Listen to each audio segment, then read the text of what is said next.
Welcome to Your Brain on Climate.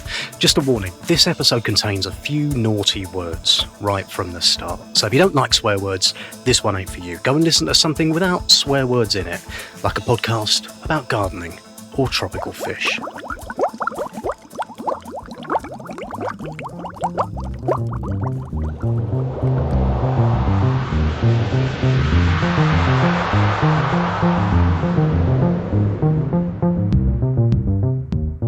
It was the best part of 20 years ago that the first one of my close friends had kids.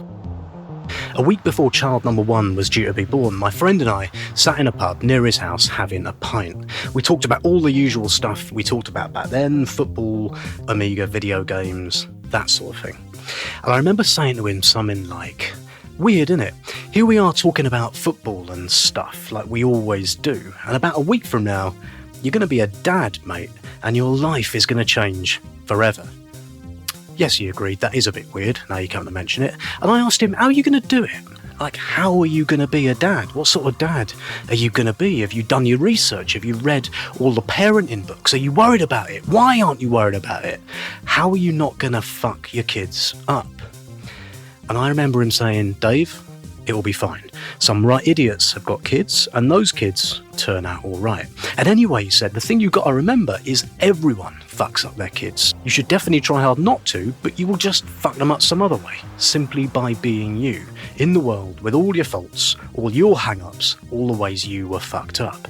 And we agreed that was probably all correct, and so it was best to have another beer and not talk about it anymore.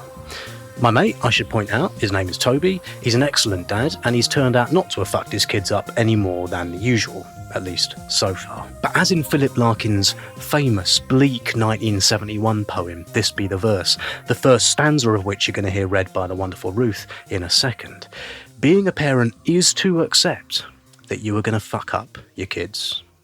They fuck you up, your mum and dad. They may not mean to, but they do. They fill you with the faults they had and add some extra, just for you. There's just one thing, dude. What's that? You have to use so many cuss words. Now, Philip Larkin here is of course saying that to be a parent is to take responsibility for the way someone turns out, to an extent anyway, for their psyche, which as a parent to a young child you simply can't help but influence in 1,000 ways, most of which aren't obvious to you every second of every day. That alone makes parenthood, to me, an awesome, terrifying thing to get your head around.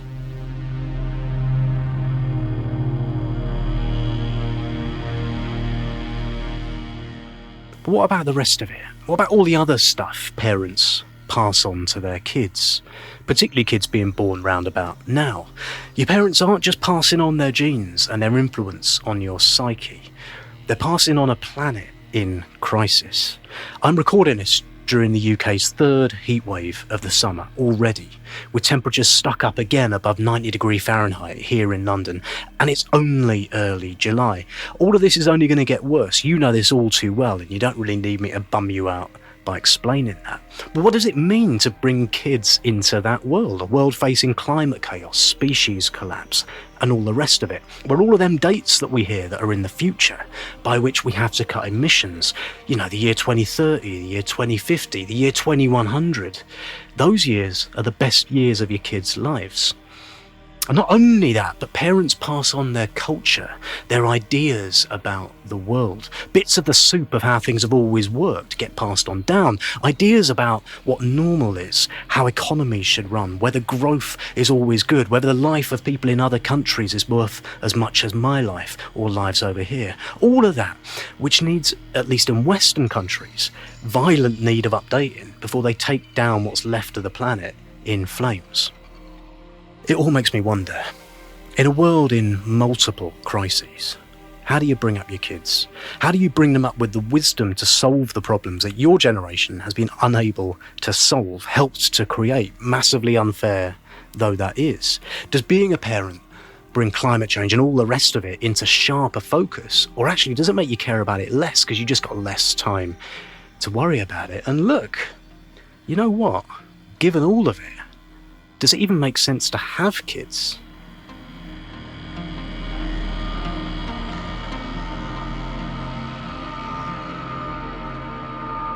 Your brain on climate.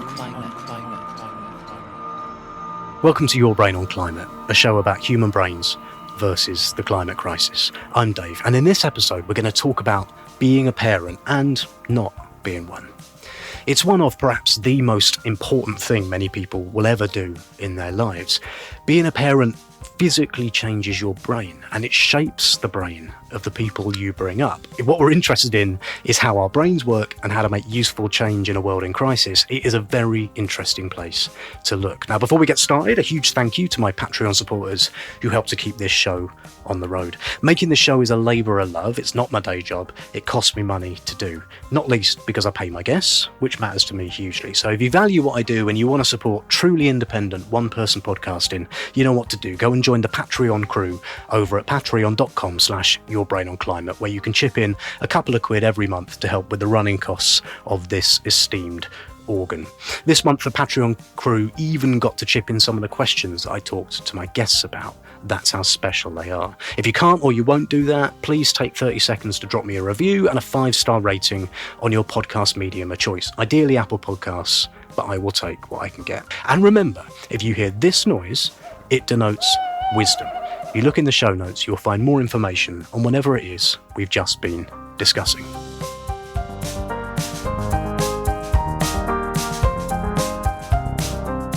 So on with it, and in this episode about parenthood, in a Your Brain on Climate first, I'm talking to not one but two guests at the same time. I know two brilliant women that have inspired me in different ways, both of whom have thought and written a lot about motherhood, parenthood, climate activism, and what it takes to bring up a kid in the age of all of this shit going on. Let me introduce them to you. So there I am. I'm right by Big Ben. The traffic is streaming. It's kind of like a music festival. There's costumes and drumming and people in face paint. We're having a great time. That's Nina Alexandersen. Nina's an old friend of mine. We went to university together about 1,000 years ago.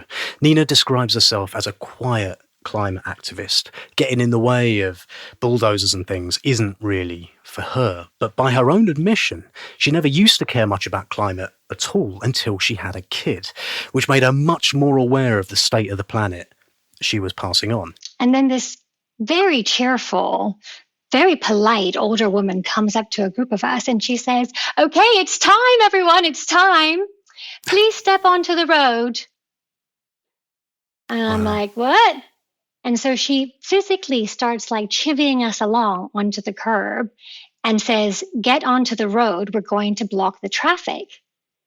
And my brain is going, "Hell no, I won't go." But the woman next to me is there with her pram. And this kid cannot be more than 2 years old. And I recognize exactly the look on her face, which says, the world is going to shit. The government doesn't care. Everybody else doesn't care. And I can't stand by and do nothing. Even if I need to do something that's dramatic or dangerous, I have to show that I'm not okay with this. And she pushes her pram into the middle of the road.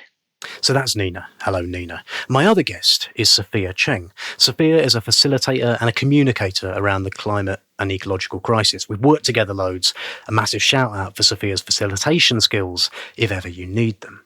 Now, the reason I paired these two up, apart from parenthood being one of those things that there's plenty more than one opinion available on, is that she had almost the opposite journey to Nina. Nina was a parent first and then became concerned about climate change later.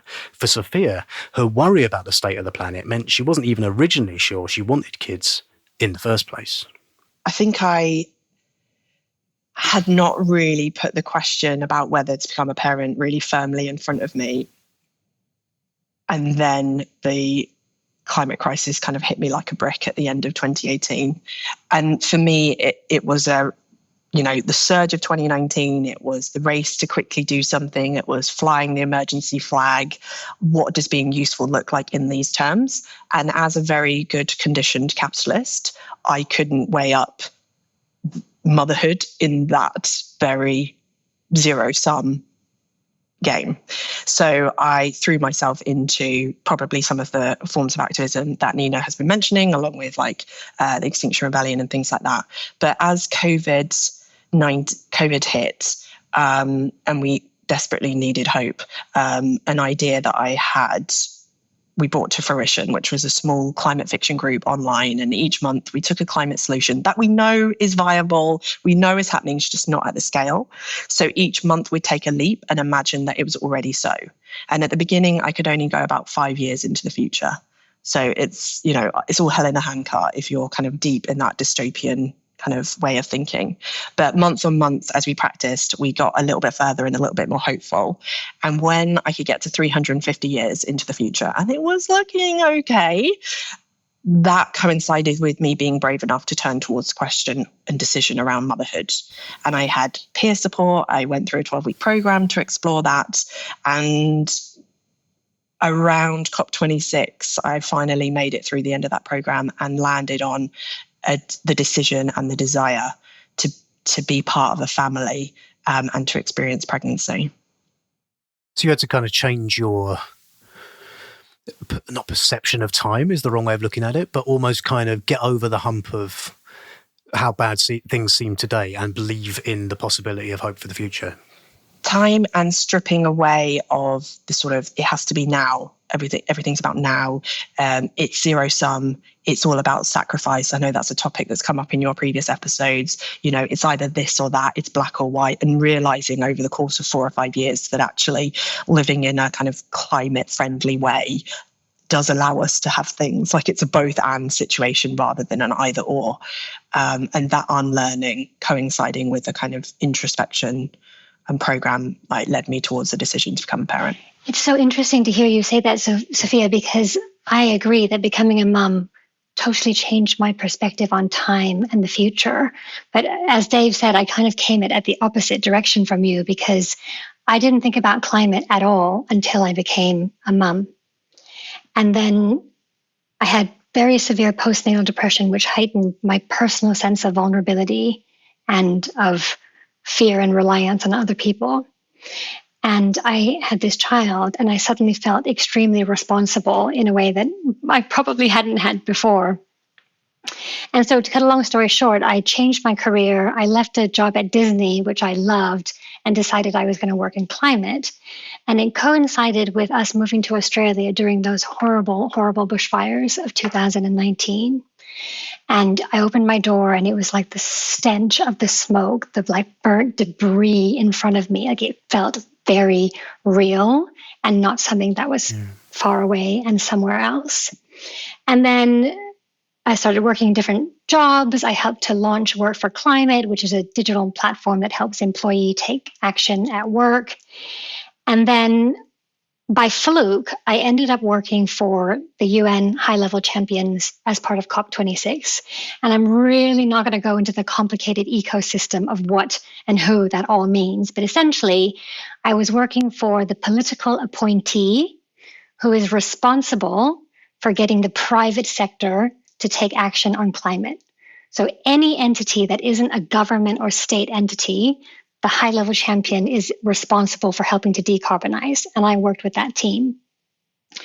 And I was the civil society engagement lead, which means that for 10 months, all day, every day, I was talking to youth activists, Indigenous rights defenders, mums who are campaigning for clean air, the big NGOs, anybody who represented citizens' rights on climate.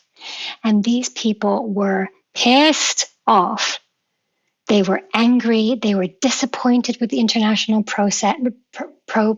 They were disappointed with the international process. And they spoke at length about the suffering that is going on around the world. And this experience really changed me. And going to COP and seeing what they were arguing about, which is money and power and announcements and decision-making and every comma and every full stop in the sentence changed me.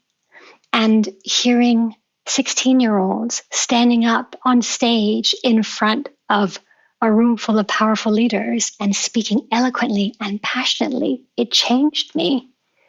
And what happened is I came out and I thought to myself, okay, the grown-ups are not going to fix this problem for us. We are going to have to fix this problem. Keeping in mind, I didn't see myself as a grown up, even though I'm like 40 plus at this point. I was like, those guys, those intelligent leaders, they're going to fix this. And I'm not saying that there isn't a purpose to that process. It's really important that we have an international forum, but they're not going to fix the problems for us. We have to fix the problems out here, all of us.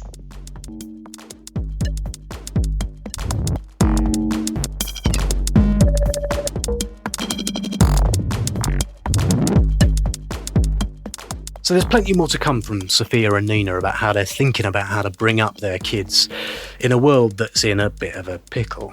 But first I wanted to do the brain bit.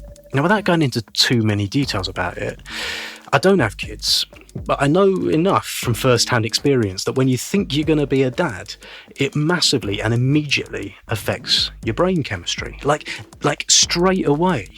When you get your head around the fact that you might be a dad, you feel like you want to protect your partner, to keep them safe, and you just feel, I don't know, like fatherly. It's a pretty extraordinary change. It arrives just like that. Your brain exudes different chemicals in a particular order, and it tells you, right, you think about the world a little bit different now, chum. And that's for dads. For mums, when your whole body is like a hormonal roller coaster, I should think it's even more profound. So I was interested in how Nina and Sophia found it. Does being a parent change your actual brain?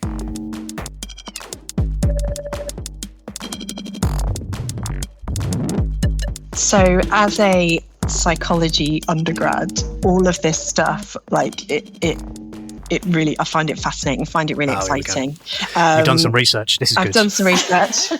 And I'm sure you could get a much more neuro person in, but as a person with lived experience, maybe we can speak from that perspective, that you won't be surprised that there isn't huge amounts of research in this yet, but it is a growing field, how much change the pregnant brain goes through and the kind of postpartum, and it's also named like a second adolescence. We get a whole kind of stripping away of the things that are inessential get stripped away, and more kind of white matter increases. So I find that absolutely fascinating, and probably get someone wiser in than me to kind of speak to the nuances of that. But what the research is kind of suggesting at the moment is it's prioritizing your brain to orientate it towards care and nurture in order to prepare you to care and nurture the creature that's about to arrive, that it will be under your care. And so I love all of that. And I think the other bit of emerging research is in terms of the hormone piece, that you don't have to have biologically given birth to have those hormone pickup in spikes as well, particularly in oxytocin, which is like the love hormone. It's about exposure to the newborn and time that can really escalate and build those hormones in. And if the both kind of carers get that hit and that time with that newborn, it really sets them, the new parents, up for that early postpartum phase, which, Nina, you referred to as such a vulnerable time. Narrator Dave here, jumping in just for a sec. I looked a little bit more into this, as Sophia suggested. Fascinating stuff. There's a word for the physiological, emotional transition that a woman experiences as she becomes a mother. The word, a brilliant word, is matrescence, coined by Dana Raphael in the 1970s. There's a book by the author Lucy Jones called Matrescence, all about how pregnancy changes the mind and the body. I haven't read it, but I have read a good piece about it in Time magazine, which is the same thing, right? In her book, she says that studies show that, for example, pregnancy leads to significant structural changes in the brain, which persist for many years after childbirth. One really interesting thing she talks about is that because being a parent is like, really full on, all novelty, all multitasking, all being alert to stuff all the time, it's actually really good for your brain. The more kids you parent, the younger your brain appears in scans. And the flip side of all of this mental sharpness is you're like chronically sleep deprived, particularly when your kids are young. So you might feel like your brain has gone spongy, that mummy brain thing, when you're a new parent. But it hasn't, like your brain is doing just fine, but you need to get some proper kip. Anyway, look, an expert in this I am not. Lucy Jones's book Matrescence sounds like a great place to look for more information. By the way, so book about foxes, urban foxes, absolutely brilliant.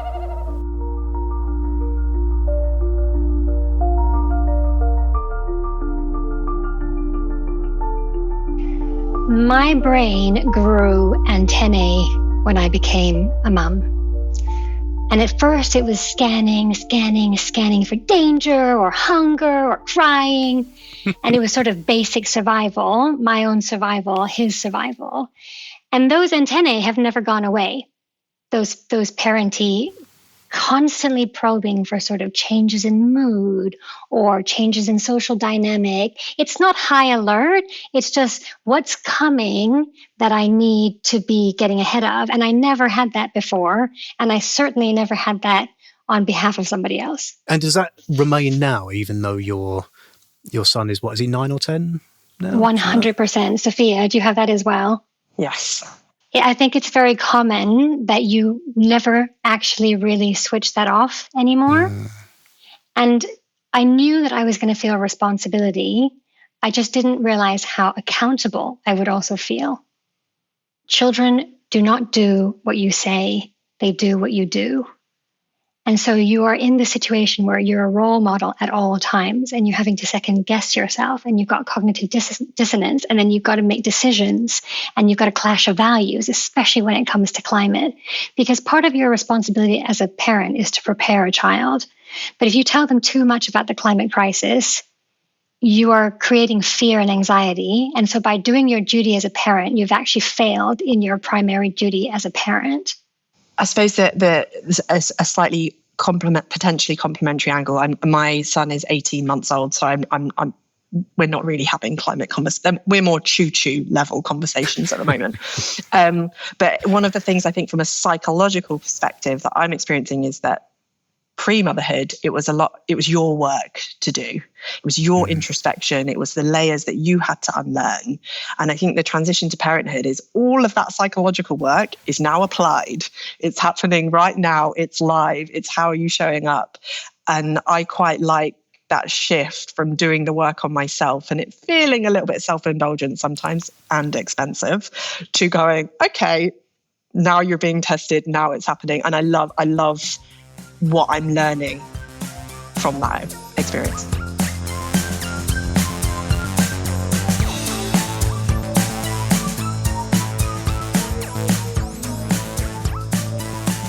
One of the biggest cities in all the world on fire tonight as a deadly historic heat wave grips parts of Europe.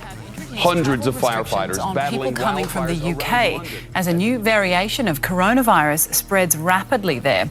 Belgium, the Netherlands, Austria and Italy have all announced are among those killed in Israel's latest strikes on Gaza. Some of the victims waiting outside the clinic were there for food paste given to children with severe malnutrition. The Israeli military Okay, said a slight digression is in store, but it's worth it, I promise. There's an idea in psychology, particularly climate psychology.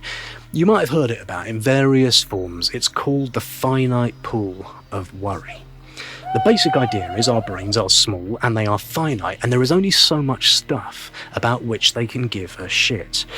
I can worry about whether my house is going to fall down or whether I'm going to be late for work, and the more of that sort of stuff I worry about, the less room I have to worry about climate change or Gaza or any of the rest of it. That's the theory.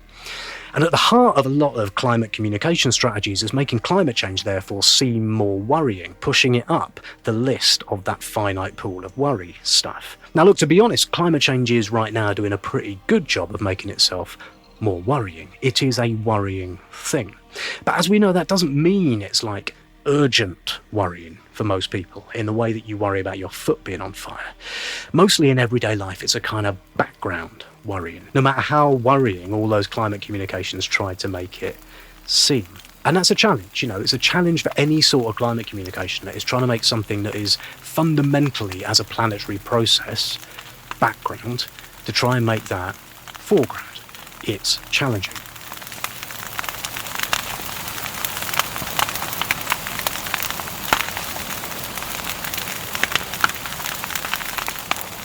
But anyway, I was thinking about that and I read a study saying that actually this finite pool of worry idea isn't right. We're actually perfectly capable of worrying about lots and lots and lots of different things all at once, particularly if it's all connected. I, for one, have a list of stuff as long as my arm about which I am worried. Climate change. All the animals dying, my cat dying, My wife dying, my parents dying, Donald Trump, being shit at my job, going bald, getting old, my neighbours snoring, not having much of a pension. When COVID came along, there is actually no evidence it made people less worried about stuff they were worried about before, like climate change. But it did, and I think this is the important bit, it did make them pay less attention to it. During COVID, climate change became, in communications lingo, less salient, less prominent, less noticeable. So rather than a finite pool of worry, the best way of thinking about it is we've got a finite pool of attention. We can only attend to so many things at the same time, no matter how worried about them we might be. The communications implications of that are subtly but importantly different.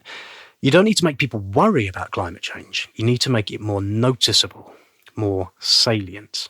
My colleague Steve Akehurst has done a load of great work on this, showing that by far the most important thing that makes people say climate change is something they think is problematic is when there's a lot of stuff in the news about it. Get it in the news and keep it there. So all of that is a bit of a discursive introduction to a question that was posed to Sophia and Nina by one of my wonderful Patreon supporters, Kate. When you're a parent, you're up to your elbows in nappies and the stuff in nappies, you haven't slept and you've got a small person to keep alive. Do you really have time to pay the attention to climate change that you did before?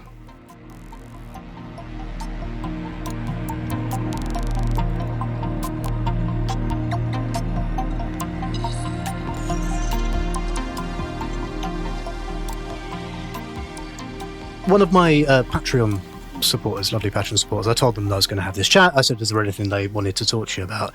And Kat said something really interesting. She said that, like, she's found being a parent make her think less about climate change and environmental breakdown than before, just because of all the other shit going on, just like the demands of kids and you know, and all of those things. And I mean, like, I could see how those antennae that you're talking about, Nina, of just like, oh my God, everything's sharp and everything's, you know, they're gonna bite that, they're gonna eat that, they're gonna fall down that. I could see how that would become the most important thing, and all of this kind of longer term background stuff might just not seem so important. Do you find that's the case or not? I completely understand why that's the case.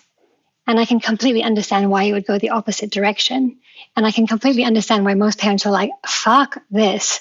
I don't have time. I'm just trying to survive. And I actually don't think we should expect everyone to be able to do something on climate all the time. Mm-hmm. But for me, it was the opposite, right? For me, it was, didn't think about it before. Now I have to think about this. I'm responsible for this person. All of my actions are being kind of, you know, he's a mirror and he's a parrot. And so I completely hear what Kat is saying. And in a way, I sort of envy that and wish that I also could just focus on, you know, more of the day-to-day stuff. But for me, there's no separation now between them. I suppose my response to Kat's question is, feels like it's become more nuanced. So I think how I was showing up before was, we've got to stop this. Get out on the street, stop it now. You know, cut carbon emissions now. Everything, those graphs going up, they need to come down. Like, let's do that thing. And how I think about climate change now, and it has to be, because like I mentioned, it's applied, is how do I build the world I want us to live in? Narrator Dave here, and I need to cut in just for a sec to explain something Sophia is about to mention, because she says it without context, but I think it needs a bit. And it's very interesting. She's going to talk about a thing called the triangle of actions, devised by a brilliant person called Joanna Macy. Joanna Macy is this extraordinary environmental spiritual thinker. Her stuff really is quite incredible. Now, Joanna Macy came up with the idea of there being 3 dimensions of how we need to live in the world to be part of what she calls the great turning, how to start to live and be part of a life-sustaining, not a destructive civilization. So imagine a triangle with 3 corners, right? That's what triangles have got. And in each of those corners in your mental map, imagine a different type of action. 3 types of action we in society need to take. First, Macy talks about holding actions. So holding actions are basically stopping stuff getting worse, like going on protests, suing polluters, in some way gumming up the machine. Second, building structural alternatives, making the thing in the world that is an example of something different, like a local sustainable food scheme or something like that. Macy calls it making the new within the shell of the old. Third, actions that transform our way of seeing and being, things like mindfulness, spiritual practice, or just in some way immersing yourself in the beauty of the world, things for your brain. So you've got holding actions to stop stuff getting worse. You've got building the alternative so that we can start to move towards that alternative, and you've got changing the way you see the world and you are in it. You need them all, says Macy. So that's the triangle of actions. I hope that's helpful. Do read about it. Back to Sophia.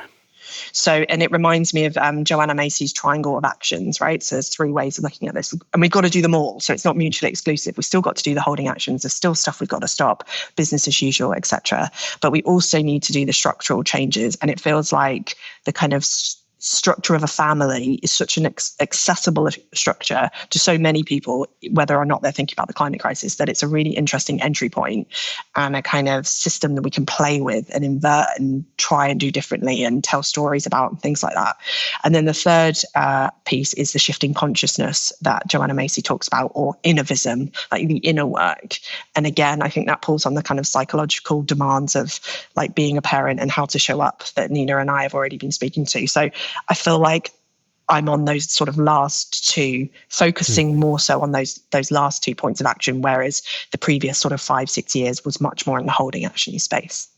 And also, let's name, holding actions is exhausting. Like, we've been in this like emergency mode for 5 years since 2019 or 6, I don't know how many years it's been now. Like, it's exhausting to live in that. So having the kind of adaptation behaviors and resilience behaviors alongside climate holding actions feels like a more manageable way to make it through this transition. But also, parents are constantly being judged. I mean, I don't know if you feel that way, Sophia, but I feel like we're constantly being judged. Like, are you a good parent? Are you doing the right thing? Are you feeding them the right thing? Did you get that party bag? Blah, blah, blah, blah, blah. Like, you're just this barrage of judgment. And in terms of what you can spend your energy focusing on, you know, it's like a marriage. Like, sometimes things are going great and you can really pay a lot of attention to your marriage, and sometimes things are not going great and you need, or maybe it's the opposite. When things are not going great, you need to pay attention to it. Anyway, my point is that it's okay if, as a parent, you don't have time to think about the climate crisis and you don't have time to take specific action. It is okay. Like, we are all good people trying to do the best we can in a very messed up system. And so I try to have that sort of self-compassion and say, okay, I haven't done anything on climate today, or, you know, now I'm just playing with the choo-choos and I'm going to assembly, and it's okay. We can't be in that constant fight mode all the time.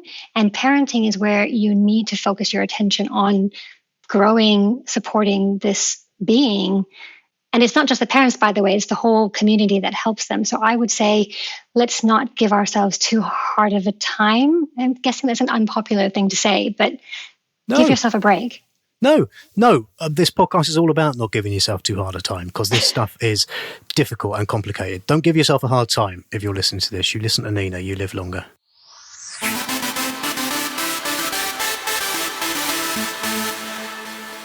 Your brain on climate.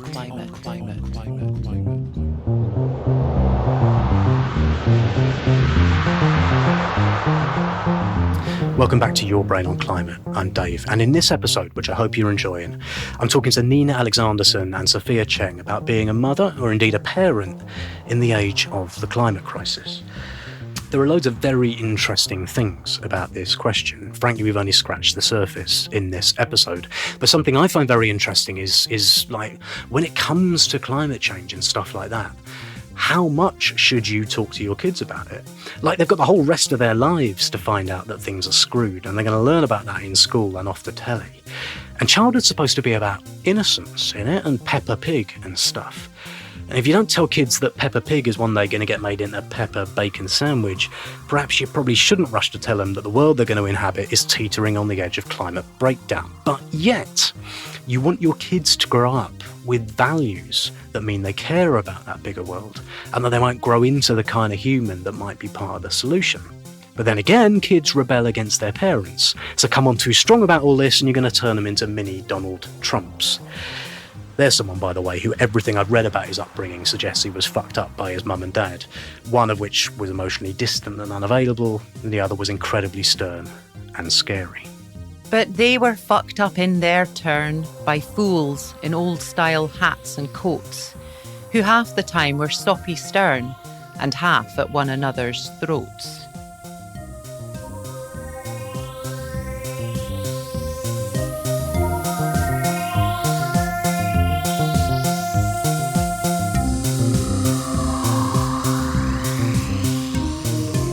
I wanted to ask, maybe Nina, ask you this question in particular, because your kid is a bit older, and Sophia, you're still very much at the don't poo yourself and talk about trains stage of things. A question that Paul Hannett on Patreon asked was about what would you do? What do you do? I don't know what your experience is. If you are really worried about climate change and stuff, and your kid isn't, we've got this idea in our head, right, that our kids are going to be the ones saying to us, oi mummy, oi daddy, why are you setting fire to that fridge? That's not very good. But what actually, if they just don't care about this thing, is that a good thing? Is it your job to make them care about something they might otherwise not? So I read this parenting book once that said you need to sit down and have the talk with your kid, right? Like, okay, there's something you don't know. There's this thing going on. We're in a climate crisis. We're all going to die. I mean, the book didn't say that, but it was kind of along that lines. And I fundamentally disagree with that. So I completely, and bear with me here, I completely normalize the climate crisis in my conversation with my son. And I have done this since the very beginning.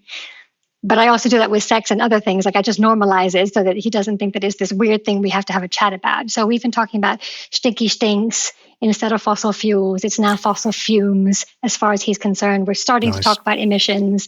We talk about the world heating up over time. We talk about water scarcity. We talk a lot about waste because from his perspective, that's the most tangible thing. I wish you were Donald Trump's mum. And what I have now is I've got him sometimes having a role reversal on me where he's like, Mummy, stop wasting the water, or Mummy, you've wasted that food. But we also have a role reversal. And by the way, this is not a good thing at all, where he has to sometimes, I find that he sometimes is comforting me. Okay. So like the other day he's 9, right? And the other day I was getting a bit worked up about what's going on in Thailand with sort of, water shortages and, there's a lot of difficult stuff happening in vulnerable parts of the world that we are not necessarily always in. And he said to me, Mummy, everything's going to be okay. Everything's going to be okay. And then I was like, but the world's warming up and blah, blah, blah. And I can hear my husband's voice in my mind being like, stop it, Nina, stop it, stop it, stop it. And he says to me, my 9-year-old, he says to me, Mummy, the world might blow up from fossil fumes, but it won't be for another 100 million years. So he's wrong about that, but that's not important right now. And in that moment, I was like, am I now going to say to my 9-year-old kid, you're wrong about that! We're fucked! Of course I'm not. No, I think this is definitely time for some choo-choos at this point, isn't it? If that's what you do with it. So, Sophia, you're not at that stage yet, but have you got a strategy for how you're going to deal with this, or just take each punch as it comes? I do not have a strategy. The only thing that makes this not easier, but feel it may be easier to bear, is to hear kind of stories from parents that have gone through that experience and know that there are wise people like Joe McAndrews from the Climate Psychology Alliance preparing course materials for parents, knowing that groups like Parents for Future and things like that, the communities are out there. I suppose what I have done is found my village. So the main way of reflecting on being a family and a parent in the climate crisis is how do we want to live? So we have managed to find a cooperative, a housing cooperative that will be moving into this summer, where there are lots of children under 5. So we're not going to have another kid, but he'll have hopefully sibling-like relationships. There's a few that we've bought into a lot of social and eco and sustainability values. So what I'm curious about is how we collectively have these discussions as a parents, as a network, but then also with our children. And then, it won't just be me or his teacher hearing about how this comes up. He'll have lots of aunties and uncles that will be paying attention and kind of tracking how they respond as a group. So that's not necessarily going to make it all better, but I think we're going to have like a supportive, knitted space to do that. And I suppose the other area is to think about education. And we're way off that now, but it's like I grew up as a kind of A's are good, B's are bad, extrinsic motivation person, and my work is only good enough if, Dave gives me a gold sticker at the end of the class. And actually, we're going to need to have much sort of stronger, intrinsic, motivated people to hold fast in light of difficult choices. So that's kind of what we're wrestling with at the moment is, are there educational routes where maybe we can help foster that?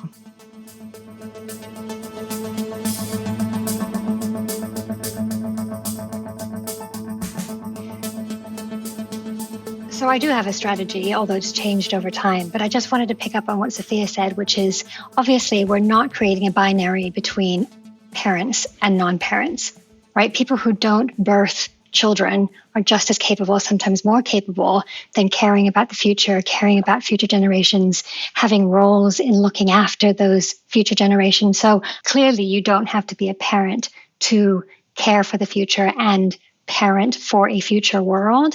I just wanted to make that point. And then in terms of strategy, so I do have a strategy. It has changed over time. So the first pillar of the strategy is to inform. As I said, I always talk to Eric about these things. I try to do it in an age-appropriate way, but I want him to know the basics of how it works.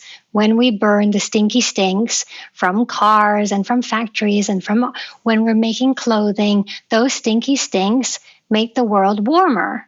And just like when mommy blow dries her hair, when you blow warm air onto something with liquid, with water, it comes up and that moves around. So informing him what's going on for me is really important, strategy one. And as part of that, it's not your fault. I say that to him because talking about complicity with children is so hard, because he'll say, Mommy, we don't do any of those things. And I'll say, we do, sweetie, we do travel around and we do fly. And, when we eat food, energy is created, but it's not our fault. And maybe I shouldn't say that. And maybe you're going to tell me I'm gaslighting him. But for me, at 9-year-old, it's really important that he doesn't start internalizing that shame and that blame, which, by the way, I carry around with me. And he will figure all of that out himself. And so I say, it's not your fault, sweetie. This is the world that we live in. This is the world we need to try and change. So I try to inform him. The second thing is I try to just spend a lot of time in nature, which I know not a lot of people can do. But we go to the mountains, we go to the park, we look for mushrooms, we touch stuff, we feel stuff. And we talk about how we're not different from nature. We are nature. We talk about how we rely on nature. We talk about how if it wasn't for nature, we would have no food. But I try really hard not to do it in a kind of like, this is how you need to feel. It's more just trying to enjoy that sense of connection and belonging, which so many of us, including me, probably have lost over time. And getting dirty, right? Like just sort of getting into the muck. I remember having in my previous podcast, Sustainable, I remember Ol, who was my co-host, who as a father, was for a while a bit worried about the amount of soil his kids would eat. And then he concluded that actually probably on balance, it's better they're eating soil than don't know what soil is. Yes, 100%. And they're going to be eating microplastics and all their normal food anyway. And then just to finish on the strategy. So I used to try and give him life skills. His birthday party was a survivor bushcraft party, which is ridiculous, as if he's going to be like getting flint and starting fires. Realistically, I can't teach him that stuff. I don't know anything. Secondly, I don't know what skills he's actually going to need in the future. I really don't know what skills he's going to need. So I've kind of given up on that strategy. I would say basic survival skills seem like they were going to come in useful in the future. And then what Sophia said is that I try to focus as a strategy on giving him good values, right? You're a good person. You care about other people. You're, self-confident, but you're not self-important. I mean, I don't say these words to him, but that's my strategy for helping him to build resilience, is focusing on those values. I love what you said, Sophia, about that community that you're building and how everybody's going to be part of it. I just love that.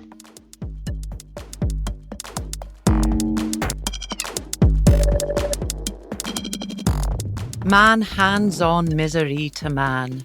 It deepens like a coastal shelf. Get out as early as you can and don't have any kids yourself. Philip Larkin there, ending his poem, This Be the Verse, with the same cheery outlook that he started it with.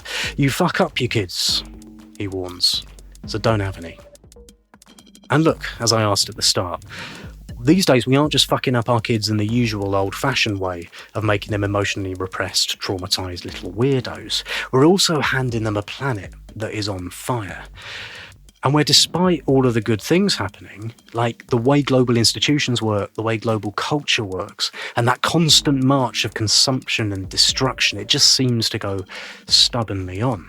I would love to be Captain Optimistic Pants, and I've plenty of opportunity to do that in other places at other times, but right now, as I speak to you, I'm not in the mood, particularly not when I'm thinking about a world a century or so from now, when the kids being born today have a decent chance of still being alive. On my previous podcast, Sustainababble, we once did an interview with someone called Alice Brown, who was a prominent UK member of the international birth strike movement. This was back in 2019. Global climate activism was probably at its peak, and birth strike was this movement of young women who publicly stated they were too afraid or too angry or both at the state of the world to have kids. They didn't think the future was worth subjecting a child to. It was a controversial, difficult message. It went absolutely massive. Like, people on the left, people on the right, both went for them. People said they were stupid, defeatist, self-defeatist, or they just found the whole thing very sad. She joins us tonight. Well, thanks very much for coming on.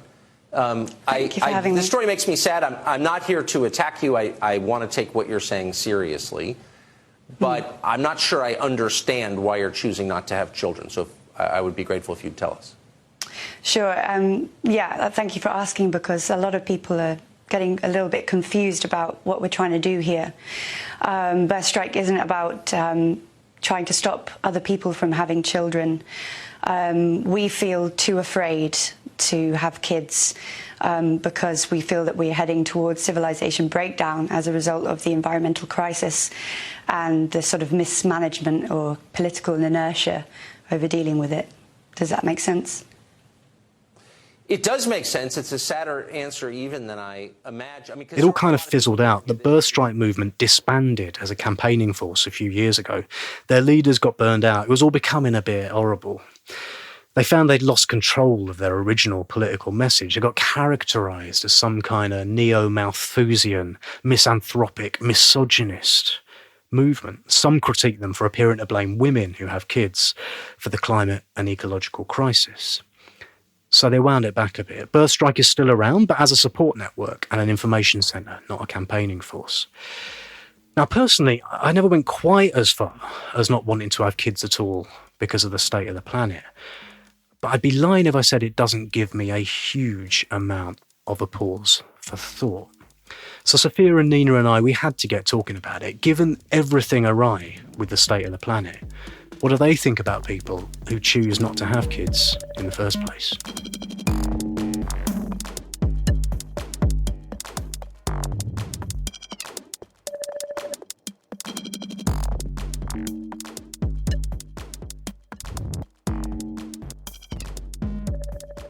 Did either of you go through a process of really not wanting to have kids because of climate change or being ambivalent about it? And how do you look back on those times now, given that you are now very much with children? Ambivalence, Dave, ambivalence, and even more so this sort of regret. So just kind of putting those two words up really explicit out there. Some of the most taboo topics that are there. And I'm so glad that you're asking this question on this podcast as well and raising this conversation.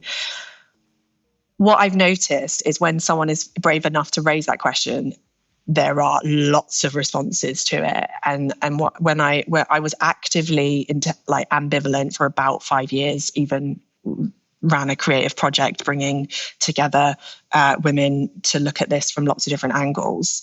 And I found some of it, so you get such a instinctive emotional response from other people when you say, I'm not sure whether I should have kids, probably. And this is what's quite interesting is the not parents or the not yet parents will get asked, why haven't you had kids yet? All those kind of social conventions around that. 100%. Whereas the ones that have become parents, you never get asked that. You don't get asked as a parent, so why did you have a kid? And no, so you just get asked, when are you having your next one? The pressure never goes away. Exactly. So I just, to pause that out and kind of go, hold on a second, can we give some breathing room in this space? Can we explore it? Can we ask those questions? Can we say the taboo things? And I've had many conversations with people that have been actively ambivalent, really intentional about arguably the biggest decision many of us can make in our personal lives. And it's gone both ways. I've also spoken to parents that feel cheated and angry that they didn't know the information about the climate crisis before they were parents, and would have said they would not make the same decision with that knowledge that they have now. And it's really powerful. I mean, regardless of the climate angle, taboo and regret on parenthood is very, very sticky, very spicy. There's even an anonymous Facebook group that I've scrolled through, and it feels even naughty just to read other people's anonymous stories. But naming it and putting it out there doesn't mean that, doesn't make it go away. I just think it just widens it out. So I have definitely questioned my decision. But I also think because I took a long time to make that decision, I wouldn't say that there's regret now. It's now you did that intentionally, so now do the next bit intentionally. I was ambivalent, but for nothing to do with the climate crisis. And I had been told that I couldn't get pregnant. And it took us almost 5 years to get pregnant with multiple rounds of IVF. So I had other stuff going on in terms of my decision-making at the time. And I absolutely have no regrets whatsoever and feel extremely lucky that we were able to become parents. And I know this is an spoken thing, but I try to practice gratitude even when I'm being driven nuts. So I guess I have a very different attitude than maybe what you guys are describing. I feel like it's a privilege to have this child. I feel like it's a privilege to be part of trying to create life. And by the way, I don't think that's something that is just for a parent who has given birth to feel, right? You can be absolutely a non-parent, somebody who didn't give birth, somebody who just cares about the future and feels the privilege of being part of that. And then the last thing I would say is that so many people that I know have said that what gives them hope is the future generations.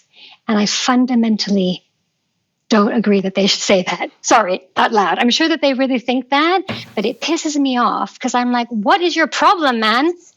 Like, oh, the hope, the future, the kids will sort it out. What about you? And also, how can you say that to those kids who are then looking at you going, well, you're not dead yet, so why are you looking to me for hope? How about you get off your ass and start doing some stuff so that we're together on this? Like, no wonder young people are so angry with that sort of intergenerational thing. So great. Yes, I have hope for my child. I'm hoping that people will be smarter than we were and, take stuff more seriously and not be dickheads like we've all been. But at the end of the day, don't pin your hopes on the future. Like, get out there and work with them on it. You've hit my rage pocket moment there, Nina. Can I just build on that? Because I remember when I was ambivalent, and I don't know, Dave, if you've had any of these feedback that it's like, oh no, you should be the ones having kids. You are the ones that care. No way. As though... No way. Like you're going to birth a bunch of climate people just because you happen to care about climate. What? And I just that does not make sense. I was like, yeah, but he could go and work for Shell. Ultimately, unless I'm keeping him prisoner for the four walls for the entirety of his life, I do not have that much control over his life direction should he be lucky and fortunate enough to live a full life. that's not a reason to have kids. And the future hope drives me insane, which is why I focus my work on businesses, to the adults in the room that have the power now. And I always feel sorry for the sort of lone older, they do seem to be a minority in my groups, the lone older person that flips it the other way around and says, I'm doing as much as I can because I don't have that long left. And that is really powerful to me, just to name that there is a flip side to that narrative as well. But it's a minority. And I've spoken to a lot of people in the last 5 years about this.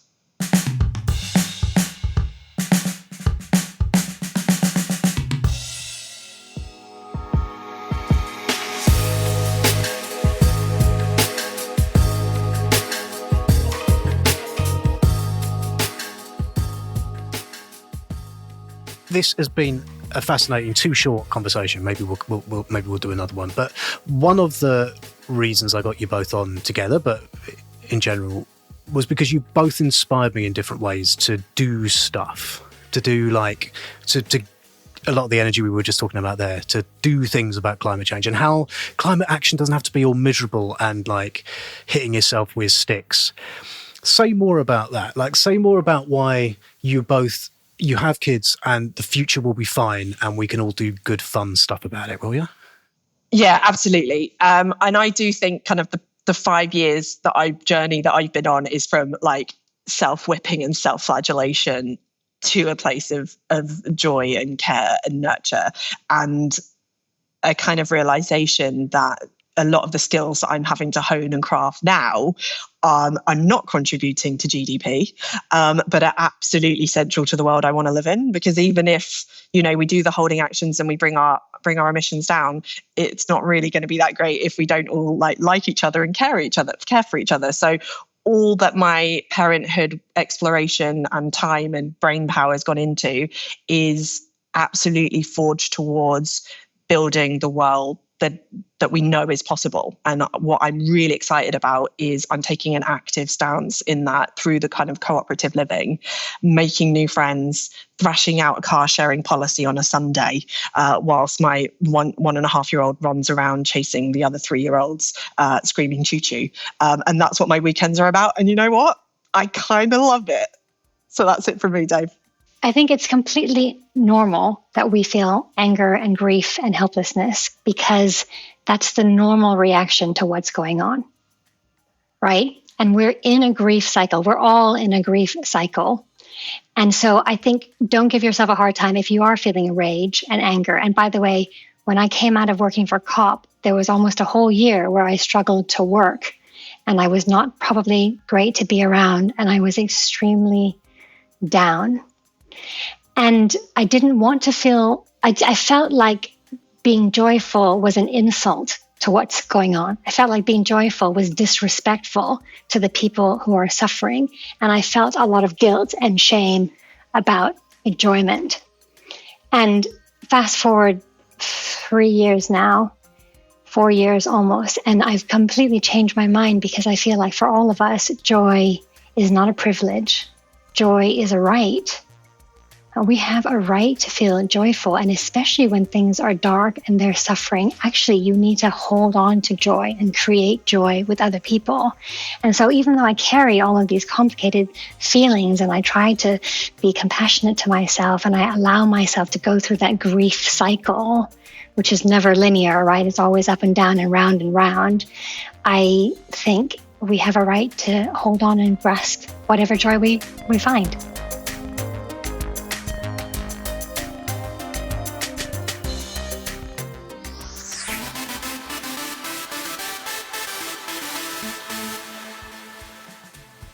Thank you so much for listening to this episode of Your Brain on Climate with the brilliant Sophia Cheng and the marvellous Nina Alexandersen. I hope you enjoyed it.